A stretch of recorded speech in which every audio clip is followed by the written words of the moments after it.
राज्यसभा चुनाव को लेकर एक बार फिर से फोर्स इंडिया की खबर पर मुहर लग गई है। घनश्याम तिवाड़ी ही बीजेपी से राजस्थान के राज्यसभा उम्मीदवार होंगे। राजस्थान के बीजेपी प्रभारी ने इसके आदेश जारी कर दिए हैं।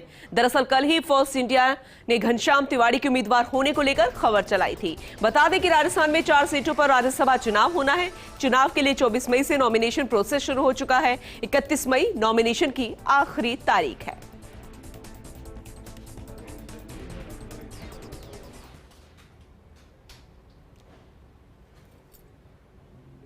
तो बीजेपी प्रभारी ने आदेश जारी कर दिए हैं और इसके बाद जैसे ही जानकारी मिली, उनके समर्थकों में खुशी की लहर दौड़ गई। 2 तस्वीरें आप देख रहे हैं, उनके तमाम समर्थक कार्यकर्ता पहुंचे और उन्हें शुभकामनाएं दी। इसके अलावा कैसे आतिशबाजी की गई और ढोल नगाड़े बजाए गए और आतिशबाजी करते हुए उनके समर्थक नजर आ रहे हैं। वही फर्स्ट इंडिया की खबर पर एक बार फिर से मुहर लग गई है।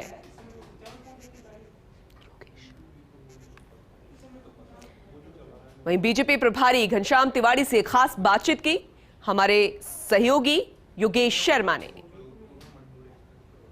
राजस्थान की राजनीति की बड़ी हलचल है। राज्यसभा चुनाव को लेकर तमाम बीजेपी के अंदर जो अटकलें थी, वो तमाम जो बड़े नाम, और यूँ कहा जा रहा था कि दिल्ली से, क्योंकि एक सीट दिल्ली से बड़ा नाम सामने आएगा, लेकिन भारतीय जनता पार्टी के आला कमान ने राजस्थान के नेता पर विश्वास जताया है।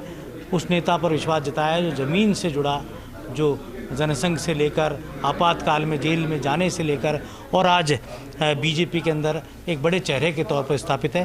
घनश्याम तिवाड़ी हमारे साथ हैं और बहुत बहुत बधाई घनश्याम जी, पहले तो आपको बहुत धन्यवाद। और ये एक बड़ा निर्णय आलाकमान का, नरेंद्र मोदी, अमित शाह, जेपी नड्डा जी, एक भरोसा आप पर जताया, क्योंकि एक कहा जा रहा था लोगों के अंदर ये था कि घनश्याम तिवाड़ी अब उस पद से बाहर हो गए जो सक्रिय पद था, लेकिन एक फिर से आपको कमबैक जिसे कहा जा सकता है वो हुआ है।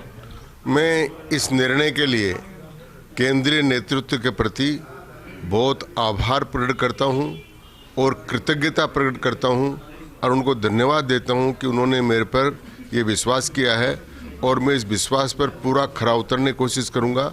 मैं केंद्रीय नेतृत्व के साथ साथ प्रदेश नेतृत्व को भी पूर्ण धन्यवाद देना चाहता हूं कि उन सब ने सहयोग किया है और मेरे पर विश्वास व्यक्त किया है।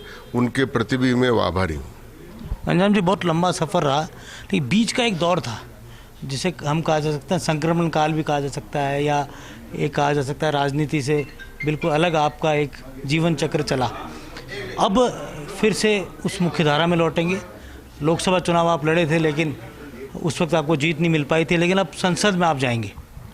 देखिए, बीती ताई विसार देर आगे की सुध ले, तो अब जो कुछ मेरे पर पार्टी ने विश्वास किया है, मैं उसके हिसाब से अपनी जो कुछ बुद्धि, शक्ति और सामर्थ्य है, उसके हिसाब से मैं पार्टी के सिद्धांतों, निष्ठाओं और पार्टी के कार्यक्रमों पर आधारित काम करता रहूँगा और संसद में भी जो मुझे बताया जाएगा उसका पालन करूँगा और प्रदेश में भी जो मेरी शक्ति, बुद्धि, सामर्थ्य, जानकारी है उसके हिसाब से प्रदेश में भी काम करूँगा। तो किस तरह से जो राजस्थान के मुद्दे हैं वो आपको लगता है कि अब अवसर मिलेगा, क्योंकि आप हमेशा प्रखर वक्ता के तौर पर विधानसभा में रहे हैं, संविधान विशेषज्ञ के तौर पर भी जाना गया, अब देश के सर्वोच्च सदन में आप रहेंगे, तो किन मुद्दों को उठाएंगे, किन मुद्दों के साथ चलेंगे? मैं भारतीय जनता पार्टी के द्वारा निर्धारित जो मुद्दे हैं और उनके द्वारा बताई गई जो बातें हैं और वो जो सिद्धांत हैं, उन सब के आधार पर काम करूंगा और मेरी सामर्थ्य के अनुसार राजस्थान के जितने भी काम हैं उनके बारे में भी बोलूँगा। लेकिन मुख्य रूप से प्रधानमंत्री श्री नरेंद्र मोदी जी ने जो 8 वर्ष में भारतीय जनता पार्टी को, भारतीय राष्ट्र को जो दिशा दी है, सबका साथ, सबका विश्वास, उसके आधार पर काम करने का पूरा प्रयत्न करूँ। घनश्याम तिवाड़ी जी बड़ा चेहरा तो है, लेकिन उसके साथ ही राजस्थान की विधानसभा के अंदर जो ग्रीन बुक होती है, जिसको ये कहा जा सकता है कि सदन के नियम, मर्यादाएं, कानून उसी ग्रीन बुक से चलते हैं, वो ग्रीन बुक इन्हें कंठस्थ है। और अब देश की संसद में जाएंगे तो निश्चित तौर पर राजस्थान की जनता की उम्मीदों की ऊपर खरे उतरने की बात ये कर रहे हैं और एक ब्राह्मण नेता के तौर पर, एक राजनेता के तौर पर और भी बहुत सारी उम्मीदें इनसे इनकी पार्टी की टिकी होंगी और जनता की टिकी होगी।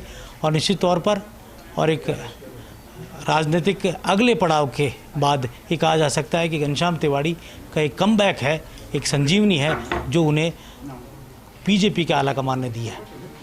मेरे सहयोगी ऐश्वर्य प्रधान, कैमरा जर्नलिस्ट संजय के साथ योगेश शर्मा, फर्स्ट इंडिया, जयपुर।